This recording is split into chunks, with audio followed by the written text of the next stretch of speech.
எதுக்கு சோர்ந்து போய் உட்காந்துருக்குற? அவ்வளோதான், ஒன்றும் நடக்க மாட்டேங்குது, ஒன்றும் வாய்க்க மாட்டேங்குது, சோர்ந்து போய் உட்காந்துருக்கிறியா? யாரையோ காரணம் சொல்லி கொண்டு இருக்கிறியா? அவங்களால இப்படிலாம் நான் கஷ்டப்பட சொல்லி கொண்டு இருக்கிறியா? எழும்பு, காரியத்தை நடப்பி, உனக்கு என்ன செய்ய முடியும் செய், நான் கூட இருப்பேன். நான் கூட இருக்கிறதுனால அது சக்சஸ் ஆகும், அது வாய்க்கும் அப்படின்னு ஆண்டவர் உங்களை பார்த்து சொல்றார். இந்த வாக்குத்தத்த வசனத்தை விசுவாசிக்கிறீங்களா? என்கிட்ட தான் ஆண்டவர் பேசுறாரு.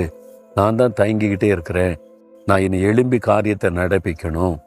அது ஊழிய காரியமா இருக்கலாம், சபையின் காரியமா இருக்கலாம், உங்க பிஸ்னஸ் காரியமா இருக்கலாம், குடும்ப காரியமா இருக்கலாம், படிப்பின் காரியமா இருக்கலாம், ஏதோ ஒரு காரியம். ஆண்டவர் சொல்றார், எழும்பு மகளே, எழும்பு மகனே, காரியத்தை நடப்பி, ஓ நீ காரியத்தை செய், நான் உன் கூட இருக்கிறேன் அப்படின்னு ஆண்டவர் வாக்கு கொடுக்கிறார். எவ்வளவு சந்தோஷம் பார்த்தீங்களா? ஆண்டவர் கூட இருந்தா அது போதும் நம்முடைய வாழ்க்கையில.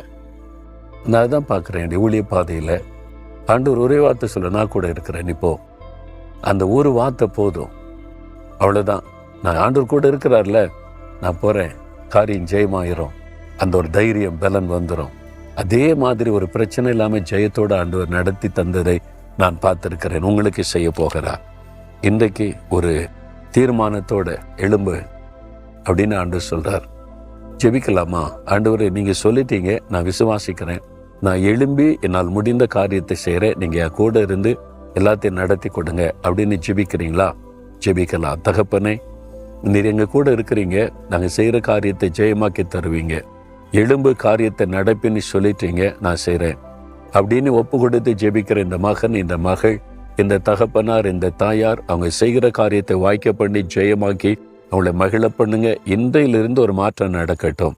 இயேசுவின் நாமத்தில் ஜெபிக்கிறேன் பிதாவே. ஆமேன், ஆமேன்.